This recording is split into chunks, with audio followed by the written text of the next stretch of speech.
मुने, सर्वप्रथम भगवान नारायण ने वैकुंठ धाम में इन महालक्ष्मी की पूजा की। दूसरी बार ब्रह्मा जी ने भक्ति पूर्वक इनका अर्चन किया। तीसरी बार भगवान श्री शिव ने इनकी आराधना की। मुने, फिर भगवान विष्णु ने क्षीर सागर में इनकी पूजा की। तदनंतर स्वयंभू मनु, मानवेंद्र, ऋषिवर, मुनीश्वर तथा साधु गृहस्थ इन लोगों ने महालक्ष्मी की उपासना की। गंधर्व और नाग आदि ने पाताल लोक में इनका पूजन किया।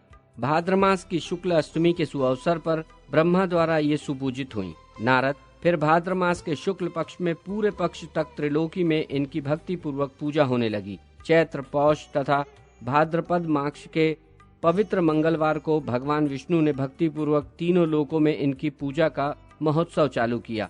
वर्ष के अंत में पौष की संक्रांति के दिन मनु ने अपने प्राणांग में इनकी प्रतिमा का आवाहन करके इनकी पूजा की। तत्पश्चात तीनों लोकों में वो पूजा प्रचलित हो गई। राजेंद्र, मंगल, केदार, नील, नल, सुबल, उत्तानपाद, पुत्र, ध्रुव, इंद्र, बलि, कश्यप, दक्ष, मनु, विवस्यान, प्रियव्रत, चंद्रमा, कुबेर, वायु, यम, अग्नि और वरुण ने मंगलमयी देवी की उपासना की। इस प्रकार ये भगवती महालक्ष्मी सर्वत्र सब लोगों से सदा सुपूजित हुई हैं। ये संपूर्ण ऐश्वर्यों की अधिष्ठात्री देवी हैं। समस्त संपत्तियां इन्हीं का स्वरूप है। नारद जी ने पूछा, भगवान, श्री महालक्ष्मी भगवान नारायण की प्रिया होकर सदा वैकुंठ में विराजती हैं। उन सनातनी देवी को वैकुंठ की अधिष्ठात्री देवी कहा गया है। फिर वे देवी पृथ्वी पर सिंधु कन्या के रूप में कैसे प्रकट हुई? उनका ध्यान, कवच और पूजन संबंधी संपूर्ण विधान क्या है? पूर्व काल में सबसे पहले उन महालक्ष्मी का स्तवन किसने किया था? इन सब बातों का मेरे लिए विशद विवेचन कीजिए। भगवान नारायण ने कहा, नारद, पूर्व समय की बात है। दुर्वासा के शाप से इंद्र, देव समुदाय तथा मृत्यु लोग सभी श्रीहीन हो गए थे। रूठी हुई लक्ष्मी स्वर्ग आदि का त्याग करके बड़े दुख के साथ वैकुंठ में गईं और महालक्ष्मी ने अपने आप को विलीन कर लिया। उस समय संपूर्ण देवताओं के शोक की सीमा नहीं रही। वे परम दुखी होकर भगवान ब्रह्मा की सभा में गए।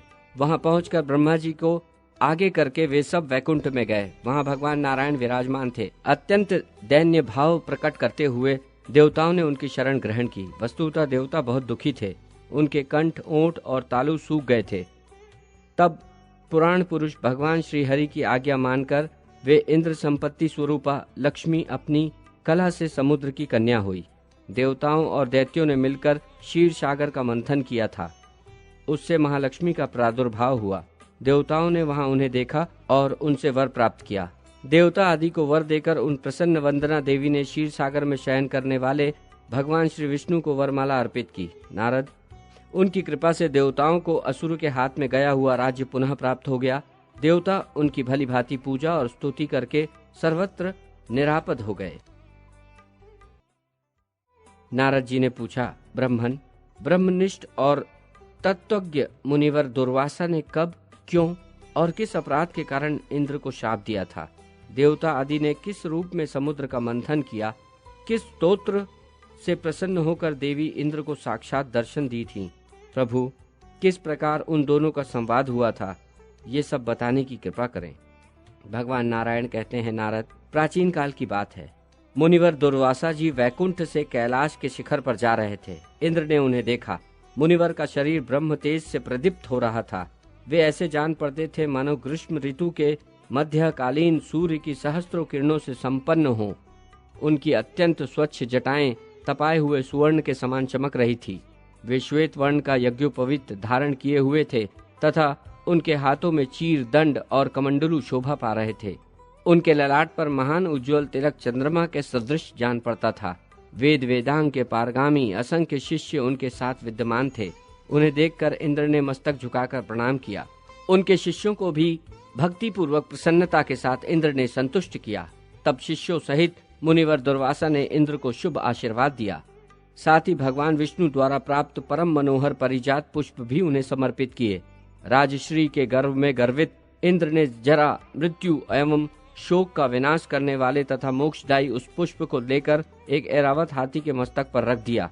उस पुष्प का स्पर्श होते ही रूप, गुण, तेज और अवस्था इन सब से संपन्न होकर ऐरावत सहसा भगवान विष्णु के समान हो गया। फिर तो इंद्र को छोड़कर वह घोर वन में चला गया। मुने, उस समय इंद्र तेज से युक्त उस ऐरावत पर शासन नहीं कर सके। इंद्र ने इस दिव्य पुष्प का परित्याग एवं तिरस्कार किया है, ये जानकर मुनिवर दुर्वासा के रोष की सीमा न रही। उन्होंने क्रोध में भरकर शाप देते हुए कहा। मुनिवर दुर्वासा बोले, अरे राजश्री के अभिमान में प्रमत्त होकर तुम मेरा अपमान कर रहे हो। मैंने तुम्हें इस परिजात पुष्प को दिया, तुमने गर्व के कारण स्वयं इसका उपयोग न करके हाथी के मस्तक पर रख दिया। नियम तो यह है कि श्री विष्णु को समर्पित किए हुए नैवेद्य फल अथवा जल के प्राप्त होते ही उनका उपयोग करना चाहिए। त्याग करने से ब्रह्म हत्या सदृश दोष लगता है। सौभाग्यवश प्राप्त हुए भगवान विष्णु के पावन नैवेद्य का जो त्याग करता है वो पुरुष श्री बुद्धि और ज्ञान से भ्रष्ट हो जाता है। भगवान विष्णु के लिए अर्पित की हुई वस्तु को पाते ही उसे पा लेने वाला बड़भागी पुरुष 100 पीढ़ियों का उद्धार करके स्वयं मुक्त हो जाता है। जो पुरुष नैवेद्य भोजन करके निरंतर भगवान श्री हरि की भक्ति पूर्वक पूजा एवं स्तुति करता है वो भगवान विष्णु के समान हो जाता है। उसका स्पर्श करके चलने वाली वायु का संयोग पाकर तीर्थों का समूह पवित्र हो जाता है। उसकी चरण रज लगते ही पृथ्वी पवित्र हो जाती है। श्री हरि को भोग न लगाया हुआ अन्न मांस के समान अभक्ष्य है। शिवलिंग के लिए अर्पण किया हुआ अन्न तथा शुद्रयाजी, चिकित्सक, देवल, कन्या विक्रेयी और योनि जीव का अन्न ठंडा बासी सबके भोजन करने पर बचा हुआ अन्न शुद्रापति एवं वृषवाही, अदीक्षित, शवदाही, अगम्यगामी, मित्रद्रोही, विश्वासघाती, कृतघ्न तथा झूठी गवाही देने वाले ब्राह्मणों का अन्न अत्यंत दूषित समझा जाता है। परंतु वे सब भी भगवान विष्णु को अर्पण करके भोजन करने से शुद्ध हो जाते हैं। यदि चांडाल भी भगवान विष्णु की उपासना करता है तो वह करोड़ों वंशजों का उद्धार कर सकता है। श्री हरि की भक्ति से विमुख मानव स्वयं अपनी भी रक्षा नहीं कर पाता। यदि अज्ञान में श्री भगवान विष्णु को समर्पित नैवेद्य ग्रहण कर लिया जाए तो वो पुरुष अपने 7 जन्मों के उपार्जित पापों से मुक्त हो जाता है। जानबूझकर भक्ति पूर्वक जो हरि का प्रसाद ग्रहण करता है उसके तो अनेक जन्मों के पाप निश्चित रूप से भस्म हो जाते हैं। इंद्र, तुमने जो अभिमान में आकर भगवान का प्रसाद रूप परिजात के पुष्प को हाथी के मस्तक पर रख दिया, इस अपराध के फल स्वरूप लक्ष्मी तुम्हें छोड़कर भगवान श्री हरि के समीप चली जाए। मैं भगवान नारायण का भक्त हूँ, मुझे शिव तथा ब्रह्मा से भी किंचित भय नहीं है, काल, मृत्यु और जरा से भी नहीं डरता।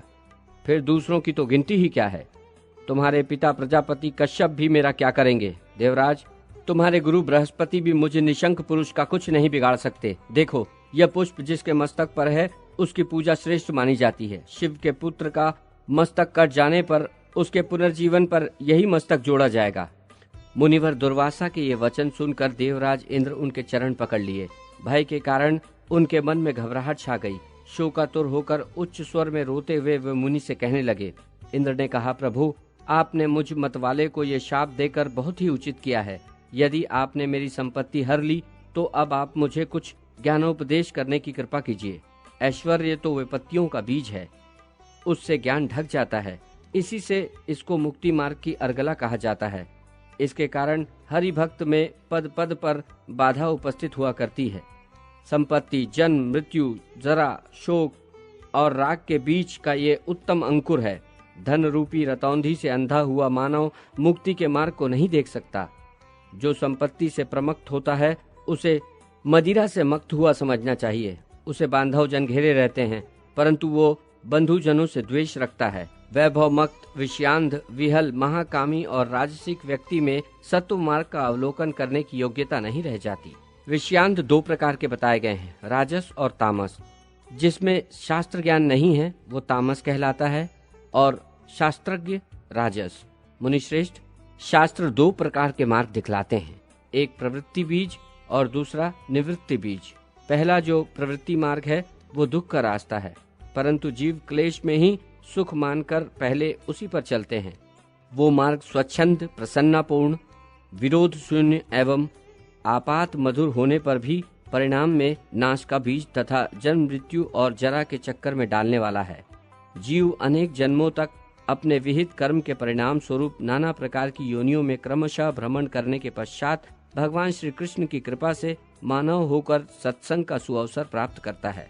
सैकड़ों और सहस्त्रों पुरुषों में कोई विरला ही साधु पुरुष भव सागर से पार उतरने में कारण बनता है। साधु पुरुष सत्वगुण के प्रकाश से मुक्ति मार्ग का दर्शन कराता है तब जीव के हृदय में बंधन को तोड़ने के लिए यत्न करने की भावना उत्पन्न होती है। जब अनेक जन्मों के पुण्य तथा तपस्या और उपवास सहायक होते हैं, तब प्राणियों को निर्विघ्न और परम सुखद मुक्ति मार्ग की उपलब्धि होती है। ये बात मैंने विभिन्न प्रसंगों और अवसरों पर गुरु बृहस्पति जी के मुख से सुनी है। अब विधाता ने इस विपत्ति के समय मुझे ज्ञान का समुद्र प्रदान किया है। मेरा उद्धार करने वाली ये विपत्ति वास्तव में संपत्ति स्वरूपिणी है। ज्ञान सिंधु, दीन बंधु, दयानिधे, इस समय मुझ दीन को कुछ ऐसा सारभूत ज्ञान दीजिए जो मुझे भव सागर से पार कर दे। इंद्र की ये बात सुनकर ज्ञानियों के गुरु सनातन मुनि दुर्वासा जोर जोर से हंस पड़े और अत्यंत संतुष्ट होकर इंद्र को ज्ञान देने और उपदेश देने लगे। मुनि बोले, अहो महेंद्र, ये बड़े मंगल की बात है कि तुम अभिष्ट मोक्ष मार्ग का साक्षात्कार करना चाहते हो। ये पहले तो दुख का कारण जान पड़ता है, परंतु परिणाम में सुख देने वाला होता है। जीव को जो गर्भ की यातना तथा मृत्यु कष्ट सहन करने पड़ते हैं, उन सब का खंडन करने वाला ये ज्ञान बताया जा रहा है, जिससे पार पाना कठिन है। उस दुर्वार एवं असार संसार पारावार से उद्धार करने वाला ये ज्ञान ही है। इससे कर्म रूपी वृक्ष अंकुर का उच्छेद हो जाता है, सब उसका उद्धार करने वाला है। ज्ञान का ये मार्ग सब मार्गों में श्रेष्ठ है। इससे संतोष और संतति की प्राप्ति होती है। दान, तप, व्रत और उपवास आदि के कर्म से जीवधारियों को स्वर्ग भोग आदि सुख की उपलब्धि होती है। पहले के सकाम कर्मों का यत्न पूर्वक मलोच्छेद करके ये ज्ञान मोक्ष का बीज वपन करता है। संकल्प का अभाव ही मोक्ष का बीज है। मनुष्य जो भी सात्विक कर्म करे, उसे कामना या संकल्प से शून्य रखे। समस्त कर्मों को श्री कृष्ण के चरणों में समर्पित करके ज्ञानी पुरुष परब्रह्म परमात्मा में लीन हो जाता है। संसारी पुरुषों के लिए इस गति का निर्वाण मोक्ष कहा गया है, परंतु वैष्णव पुरुष भगवत सेवा से विरह होने के भय से कातर हो इस निर्वाण मुक्ति की इच्छा नहीं करते हैं। वे उत्तम देह धारण करके गोलोक अथवा वैकुंठ धाम में उन्हीं परमात्मा की नित्य सेवा करते हैं। इंद्र, वैष्णव जन भगवत सेवा रूप भक्ति की ही अभिलाषा करते हैं। वे जीव मुक्त हैं और अपने समस्त कुल का उद्धार कर लेते हैं। भगवान विष्णु का स्मरण, कीर्तन, अर्चन, पाद सेवन, वंदन, स्तवन, नित्य भक्ति भाव से उनके नैवेद्य का भक्षण, चरणोदक का पान तथा उनके मंत्र का जप, यही जीव के उद्धार का बीज है, जो सबके लिए अभिष्ट हो सकता है। ये मृत्युंजय ज्ञान है, जिसे भगवान मृत्युंजय ने मुझे दिया था।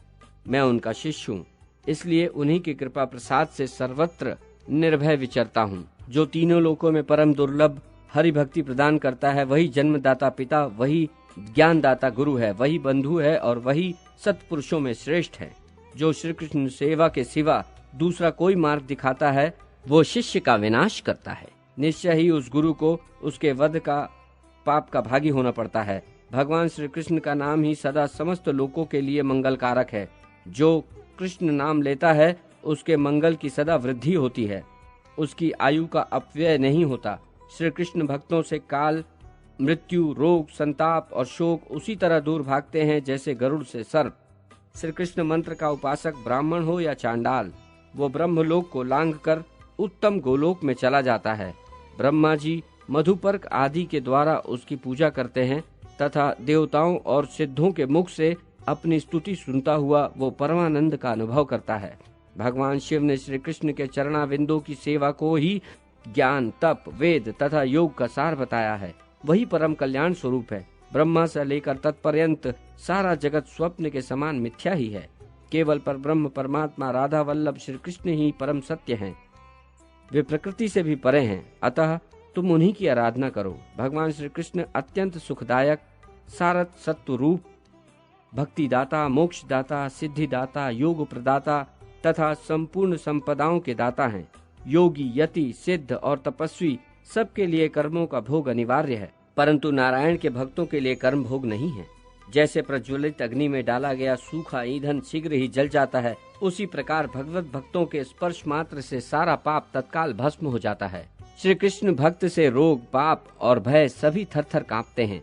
यमदूत भी उससे डरकर दूर भागते हैं। विधाता के कारागार रूपी इस संसार में मनुष्य तभी तक बंधा रहता है जब तक कि गुरु के मुख से उसको श्री कृष्ण मंत्र का उपदेश नहीं प्राप्त होता है। श्री कृष्ण का नाम किए हुए कर्मों के भोग रूपी बेड़ी का उच्छेदन कराने वाला माया जाल को छिन्न भिन्न कर देने वाला तथा माया पाश का विनाशक है। गोलोक के मार्ग का सोपान, उद्धार का बीज तथा भक्ति का नित्य बढ़ाने वाला अविनाशी अंकुर है। पुरंदर संपूर्ण तप, योग, सिद्धि, वेदाध्ययन, व्रत, दान, तीर्थ, स्नान, यज्ञ, पूजन और उपवास, इन सब का वही सार है, ऐसा ब्रह्मा जी का कथन है। श्री कृष्ण जी के मंत्र को ग्रहण करने मात्र से मनुष्य जीव मुक्त हो जाता है।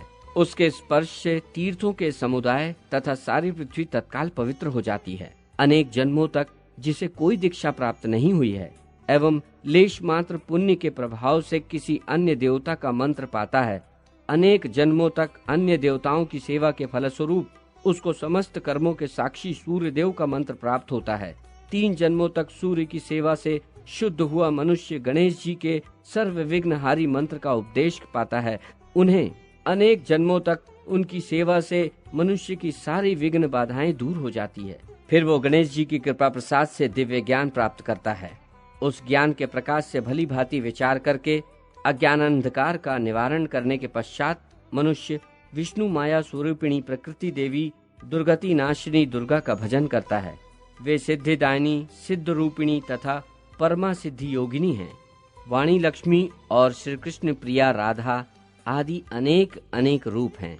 अनेक जन्मों तक उनकी उपासना करने के पश्चात उनकी कृपा से ज्ञानी होकर मनुष्य ज्ञानानंद स्वरूप श्री कृष्ण ज्ञान के अधिदेवता सनातन महादेव कल्याण स्वरूप शिव का भजन करता है।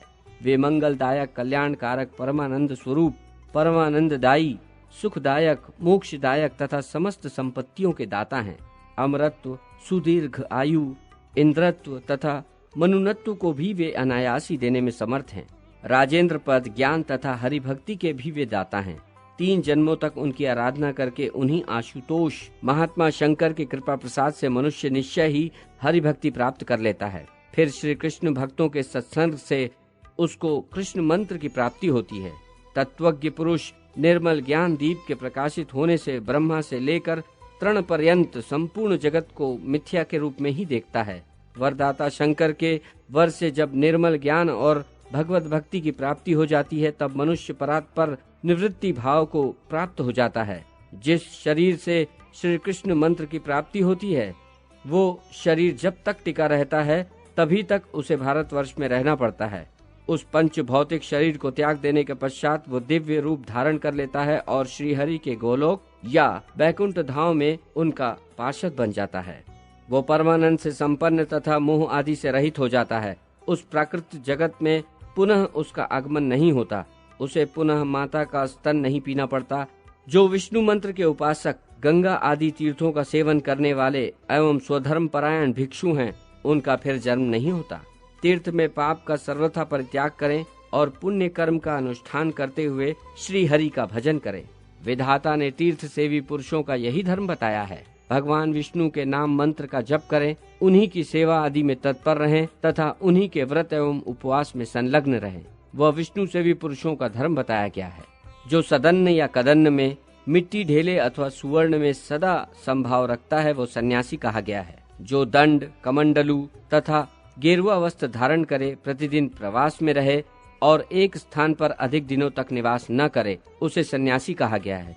जो लाभ आदि से रहित होकर सदाचारी द्विजों का दिया हुआ अन्न खाता है किंतु किसी से याचना नहीं करता, वो सन्यासी कहा गया है। जो व्यापार न करे, आश्रम बनाकर न रहे, समस्त वैदिक कर्मों से विलग रहे तथा निरंतर नारायण का ध्यान करे, उसे सच्चा सन्यासी कहा जाता है। जो सदा मौन रहे, ब्रह्मचर्य का पालन करे, दूसरों से बात न करे और सबको ब्रह्म रूप देखे, उसे सन्यासी कहा गया है। जिसकी सर्वत्र संबुद्धि हो, जो हिंसा और माया आदि से दूर रहता हो तथा क्रोध और अहंकार से शून्य हो, वही सच्चा सन्यासी कहा गया है। जो बिना मांगे प्रस्तुत हुए मीठे अथवा स्वाद रहित अन्न को समभाव से भोजन ग्रहण करता है किंतु खाने के लिए किसी से याचना नहीं करता, वो सन्यासी कहा गया है। जो स्त्रियों का मुख न देखे, उनके पास खड़ा न हो और काठ की बनी हुई नारी मूर्ति का स्पर्श न करे, वही सच्चा भिक्षु है। ब्रह्मा जी ने सन्यासियों का यही धर्म बताया है। इसके विपरीत चलने पर जन्म, मृत्यु और यम यातना का भय सिर पर सवार रहता है अथवा पशु की, शूद्र की, जंतुओं की योनि में जन्म लेना पड़ता है। गर्भवास के समय सभी प्राणी अपने सैकड़ों जन्मों के कर्मों का स्मरण करते हैं, किंतु गर्भ से निकलते ही जीव विष्णु की माया में मोहित होकर सब कुछ भूल जाते हैं। देवता हो या कीट, सभी यत्न पूर्वक अपने शरीर की रक्षा करते हैं। स्त्री की योनि के भीतर जब पुरुष का वीर्य पड़ता है तो वो तत्काल उसके रक्त में मिल जाता है। रक्त की मात्रा अधिक होने पर संतान माता के समान होती है और वीर्य की अधिकता होने पर संतान की आकृति पिता से अधिक मिलती जुलती है। ऋतुकाल के बाद यदि युग्म दिनों में गर्भाधान हो तो पुत्र का जन्म होता है और विषम दिनों में आधान होने पर कन्या की उत्पत्ति होती है। युग्म दिनों में तथा रवि, मंगल और गुरुवार होने पर आधान हो तो पुत्र होता है। अन्य वारों तथा विषम दिनों में आधान करने से कन्या का जन्म होता है। जिसका जन्म पहले प्रहर में होता है वो अल्पायु होता है। दूसरे प्रहर में जन्म लेने वाले की आयु मध्यम होती है। तीसरे प्रहर में जन्म लेता है वो दीर्घायु होता है। चतुर्थ प्रहर में जन्म लेने वाला चिरंजीवी माना जाता है। जिस क्षण या लग्न में बालक का जन्म होता है उस समय की ग्रह स्थिति के अनुरूप वो उसका भावी जीवन व्यतीत करता है। वो पूर्व कर्मों के अनुसार सुखी या दुखी होता है। जैसे क्षण में जन्म होता है वैसे ही संतान होती है। प्रसव के क्षण की चर्चा विद्वान पुरुष ही करते हैं। रजवीर्य परस्पर संयुक्त हो एक रात में कलल का आकार धारण करते हैं। फिर वो कलल दिनों दिन बढ़ने लगता है। 7वें दिन उसकी आकृति बेर के समान हो जाती है और 1 मास में वो लड्डू के समान हो जाता है। 3 महीना बीतते बीतते उसके हाथ पैर मांस पिंड के रूप में परिणीत हो जाते हैं। 5वें माह में देहधारी जीव के सारे अवयव प्रकट हो जाते हैं। 6ठे महीने में जीव का संचार होता है। फिर वह सब तत्वों को समझने लगता है। थोड़ी सी जगह में उसे रहना और सोना पड़ता है। इस बात को समझकर वो पिंजड़े में बंधे हुए पक्षी के समान दुखी हो जाता है। अपवित्र स्थान में रहकर वो माता के खाए हुए अन्न पान का ही आहार करता है और हाय हाय करके परमेश्वर का चिंतन करने लगता है। इस तरह 4 मास तक बड़ी भारी यातना भोग कर यथा समय वायु से प्रेरित हो वो गर्भ से बाहर निकलता है। उस समय उसे दिशा, देश और काल का भान नहीं होता। विष्णु माया से मोहित हो वह सब कुछ भूल जाता है।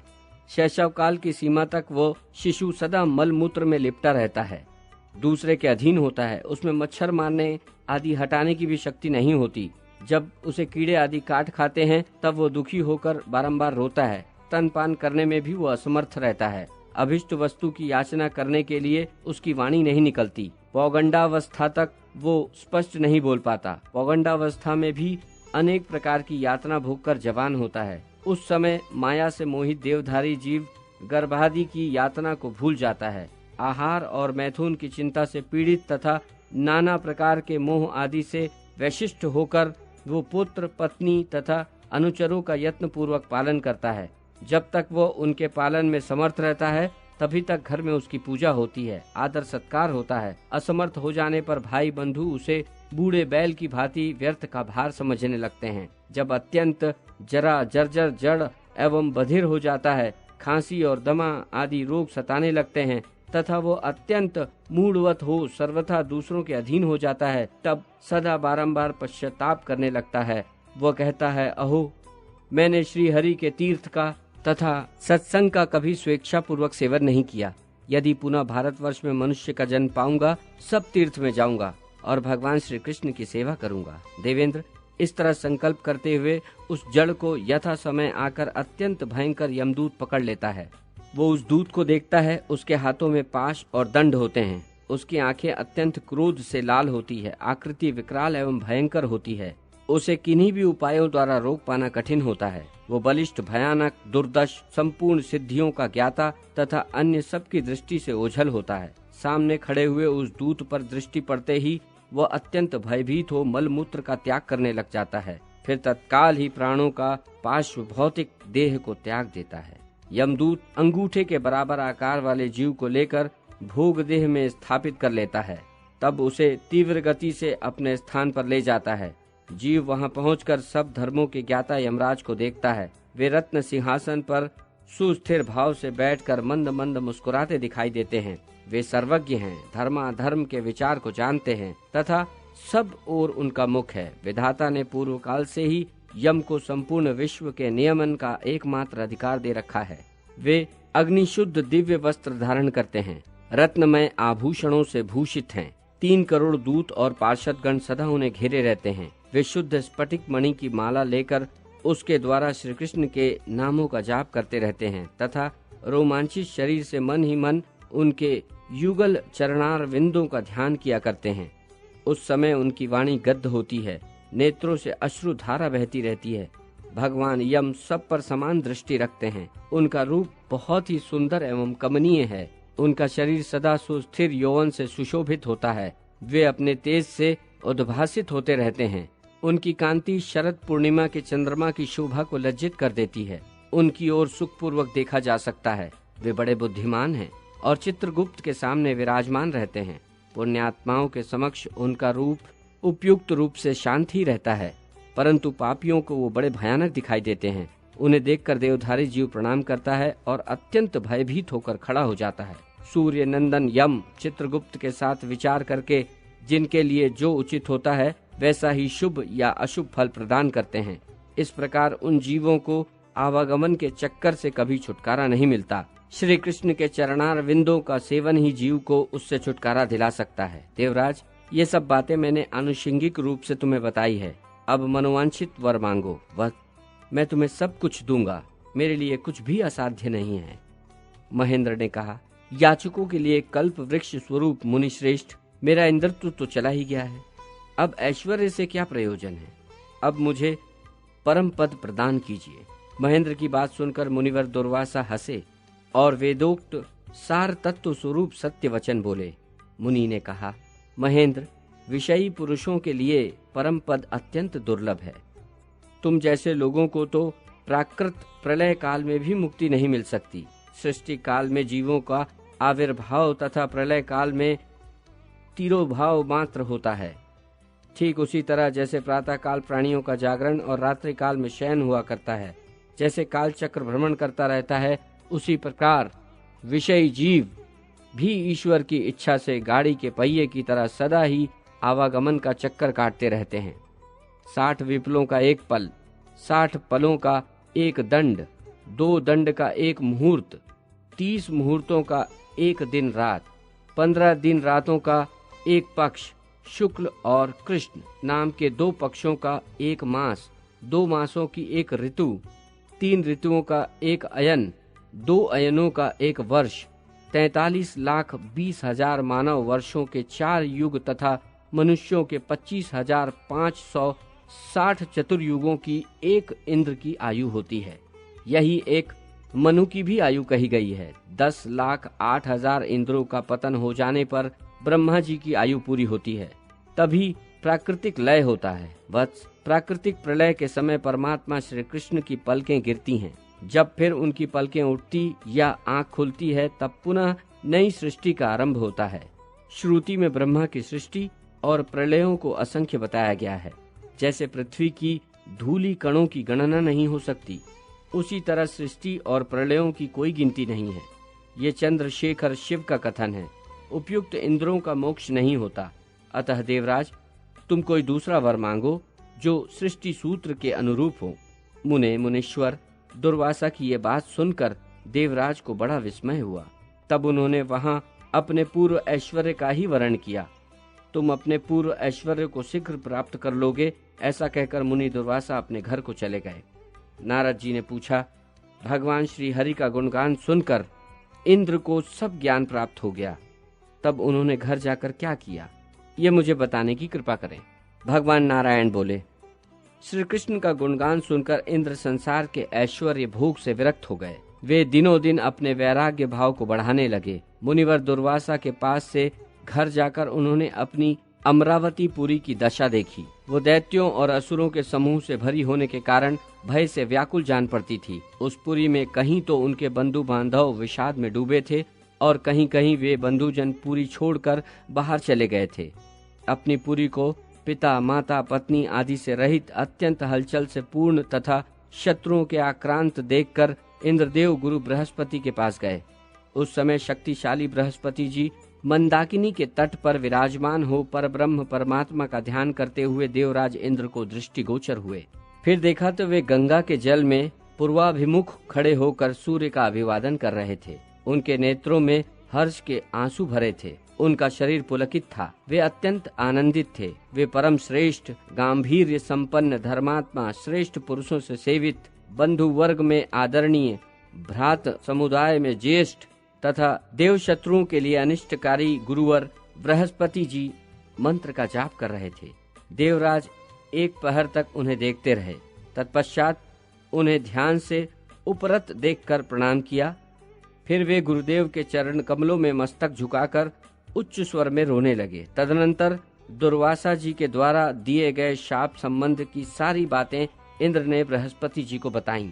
इंद्र की सारी बातें सुनकर परम बुद्धिमान एवं वक्ताओं में श्रेष्ठ बृहस्पति जी ने इस प्रकार कहा।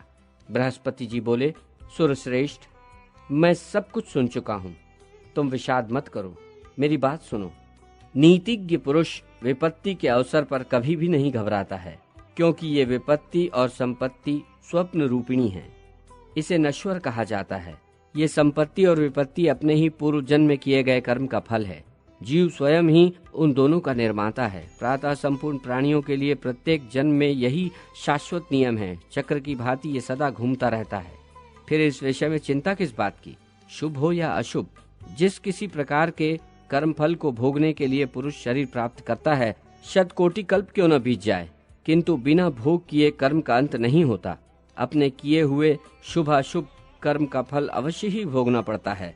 इस प्रकार की बातें परमात्मा भगवान श्री कृष्ण ने ब्रह्मा जी को संबोधित करके सामदेव की कौथुमी शाखा में कही है। किए हुए संपूर्ण कर्मों का भोग शेष रह जाने पर कर्मानुसार प्राणियों का भारतवर्ष में अथवा कहीं अन्यत्र जन्म होता है। करोड़ों जन्मों के किए हुए कर्म प्राणी के पीछे लगे रहते हैं। पुरंदर, छाया की भांति वे बिना भोगे अलग नहीं होते। काल, देश और पात्र के भेद से कर्मों में न्यूनाधिकता हुआ करती है। जिस प्रकार कुशल कुंभकार दंड, चक्र, शराब और भ्रमण के द्वारा क्रमशः मिट्टी से सुंदर घट का निर्माण कर लेता है, उसी प्रकार विधाता कर्म सूत्र से प्राणियों को फल प्रदान करते हैं। अतः देवराज, जिनकी आज्ञा से इस जगत की सृष्टि हुई है, उन भगवान नारायण की तुम उपासना करो। वे प्रभु त्रिलोकी में विधाता के विधाता, रक्षक के रक्षक, सृष्टा के सृष्टा, संहर्ता के संहार करता तथा काल के भी काल हैं। जो पुरुष महान विपत्ति के अवसर पर उन भगवान मधुसूदन का स्मरण करता है, उसके लिए उस विपत्ति में भी संपत्ति की ही भावना उत्पन्न हो जाती है। ऐसा भगवान शंकर ने आदेश दिया है। नारद, इस प्रकार कहकर तत्वज्ञानी बृहस्पति जी ने देवराज इंद्र को हृदय से लगा लिया और शुभाशीर्वाद देकर उन्हें पूर्ण रूप से सारी बातें समझा दी। भगवती लक्ष्मी का समुद्र से प्रकट होना और इंद्र के द्वारा महालक्ष्मी के ध्यान तथा स्तवन किए जाने और पुनः अधिकार प्राप्त किए जाने का वर्णन। भगवान नारायण कहते हैं, नारद, तदनंतर भगवान श्री हरि का ध्यान करके देवराज इंद्र ने बृहस्पति जी को आगे करके संपूर्ण देवताओं के साथ ब्रह्मा की सभा के लिए प्रस्थान किया। वे शीघ्र ही वहां पहुंच गए। सबको ब्रह्मा जी के दर्शन हुए। इंद्र और बृहस्पति सहित समस्त देवताओं ने उनके चरणों में मस्तक झुकाया। तत्पश्चात देवगुरु बृहस्पति जी ने ब्रह्मा जी को सारा वृत्तांत कह सुनाया। उनकी बात सुनकर ब्रह्मा जी हंस पड़े। उन्होंने देवराज से कहा, ब्रह्मा जी बोले, वत्स, तुम मेरे वंशज हो, तुम्हें उत्तम बुद्धि प्राप्त है, मेरे प्रपौत्र हो। बृहस्पति जी तुम्हारे गुरु हैं और तुम स्वयं भी देवताओं के स्वामी हो। परम प्रतापी विष्णु भक्त दक्ष प्रजापति तुम्हारे मातामह हैं। भला जिसके तीनों कुल ऐसे पवित्र हों, वह सुयोग्य पुरुष अहंकार क्यों करे? जिसकी माता परम पतिव्रता, पिता शुद्ध स्वरूप और मातामह एवं मातुल जितेंद्रिय हों, वह व्यक्ति अहंकारी क्यों बन जाए? क्यों यदि पिता, मातामह और गुरु ये तीनों दोषी हो तो इन्हीं के दोष से संपन्न होकर पुरुष भगवान श्री हरि का द्रोही बन सकता है, यह निश्चित है। सर्वंतरात्मा भगवान श्री हरि संपूर्ण प्राणियों के शरीर में विराजमान रहते हैं।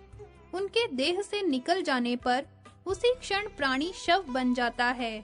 वे स्वामी हैं और हम सब लोग उनके अनुचर हैं। मैं प्राणियों के शरीर में इंद्रियों का स्वामी मन होकर रहता हूँ। शंकर ज्ञान का रूप धारण करके रहते हैं। विष्णु के प्राणों की अधिष्ठात्री देवी भगवती श्री राधा प्रकृति के रूप में विराजमान रहती है। बुद्धि को साध्वी दुर्गा का रूप माना गया है। निद्रा एवं क्षुधा आदि ये सभी भगवती प्रकृति की कलाएं हैं। आत्मा का जो बुद्धि में प्रतिबिंब है वही जीव है। उसी ने इस भोग शरीर को धारण कर रखा है। जब शरीर का स्वामी आत्मा देह से निकलकर जाने लगता है, तब ये सब भी तुरंत उसी के साथ-साथ चल पड़ते हैं। जैसे रास्ते में वर के आगे चलने पर सभी बाराती सज्जन उसका अनुसरण करते हैं। मैं शिव, शेषनाग, विष्णु, धर्म एवं महाविराट तथा तुम सब लोग, ये सब जिनके अंश और भक्त हैं, उन्हीं भगवान श्री कृष्ण के निर्माल्य रूप पुष्प का तुमने अपमान कर दिया है। भगवान शिव ने जिस पुष्प से उन श्री हरि के चरण कमलों की पूजा की थी, वही पुष्प सौभाग्यवश मुनिवर दुर्वासा की कृपा से तुम्हें प्राप्त हुआ था, परंतु तुमने उसका सम्मान नहीं किया। भगवान श्री कृष्ण के चरण कमल से च्युत पुष्प जिसके मस्तक पर स्थान पाता है, वह सौभाग्यशाली व्यक्ति संपूर्ण देवताओं में प्रधान माना जाता है और उसी की पहले पूजा होती है। हाय, देव ने तुम्हें ठग लिया। वास्तव में देव बड़ा प्रबल होता है। इस समय भगवान श्री कृष्ण के निर्माल्य का परित्याग करने से रोष में आकर भगवती श्री देवी तुम्हारे पास से चली गई है। अब तुम मेरे तथा बृहस्पति के साथ वैकुंठ में चलो। मैं वर देता हूँ, अतः तुम वहाँ लक्ष्मीकांत भगवान श्री हरि की सेवा करके लक्ष्मी को अवश्य प्राप्त कर लोगे। नारद इस प्रकार कहकर ब्रह्मा जी संपूर्ण देवताओं को साथ ले वैकुंठ लोक में गए। वहाँ जाने पर उन्हें परब्रह्म सनातन भगवान श्री हरि के दर्शन हुए। उस समय वे तेजः पुंज प्रभु अपने ही तेज से प्रकाशित हो रहे थे। उनका श्री विग्रह ऐसा जान पड़ता था मानो ग्रीष्म ऋतु के मध्याह्न कालिक असंख्य सूर्य एक साथ चमक रहे हों। वे आदि, मध्य और अंत से रहित लक्ष्मीकांत भगवान श्री हरि शांत रूप से विराजमान थे। वे 4 भुजा वाले पार्षदों से और भगवती सरस्वती से युक्त थे। चारों वेद सहित भगवती गंगा भक्ति प्रदर्शित करती हुई उनके पास विराजमान थीं। उन्हें देखकर ब्रह्मा के अनुयायी संपूर्ण देवताओं ने मस्तक झुकाकर प्रणाम किया। उनके प्रत्येक अंग में भक्ति और विनय का विकास हो चुका था। आंखों में आंसू भरकर वे परम प्रभु भगवान श्री हरि की स्तुति करने लगे। स्वयं ब्रह्मा जी ने हाथ जोड़कर भगवान से यथावत समस्त वृत्तांत कह सुनाया। उस समय समस्त देवता अपने अधिकार से च्युत होने के कारण रो रहे थे। विपत्ति ने उनके हृदय में भली भांति स्थान प्राप्त कर लिया था। भय के कारण उनमें घबराहट की सीमा नहीं थी। उनके शरीर पर एक भी रत्न या आभूषण नहीं था। वे सवारी से भी रहित थे। उन सभी के मुख मलान थे। श्री तो पहले ही उनका साथ छोड़ चुकी थी। वे निस्तेज एवं भयग्रस्त थे। कुछ भी करने की शक्ति उनमें नहीं रह गई थी। देवताओं को ऐसी दीन दशा में पड़े हुए देखकर भय को दूर करने वाले भगवान श्री हरि ने उनसे कहा। भगवान श्री हरि बोले, ब्राह्मण तथा देवताओं, भय मत करो। मेरे रहते हुए तुम लोगों को किस बात का भय है?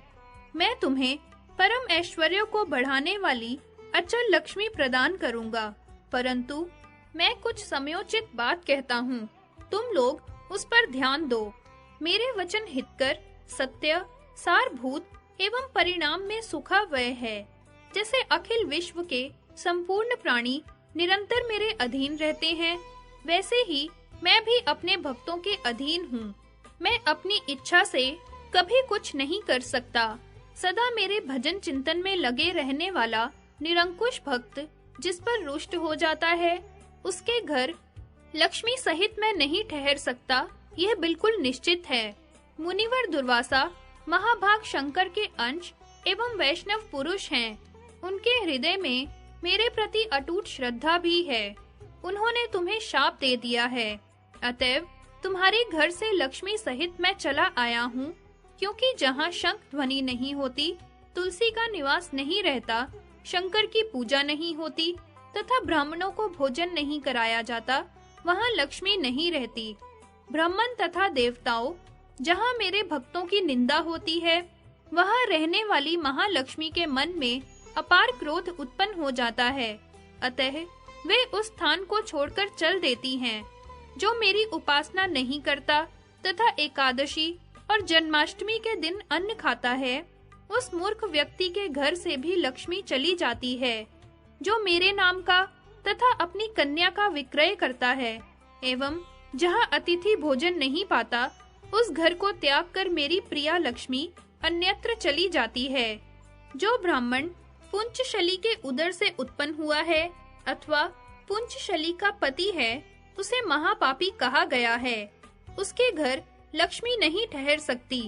जो ब्राह्मण बैल जोतता है, वह कमलाल्या भगवती लक्ष्मी का प्रेम भाजन नहीं हो सकता, अतः उसके यहाँ से वे चल देती हैं।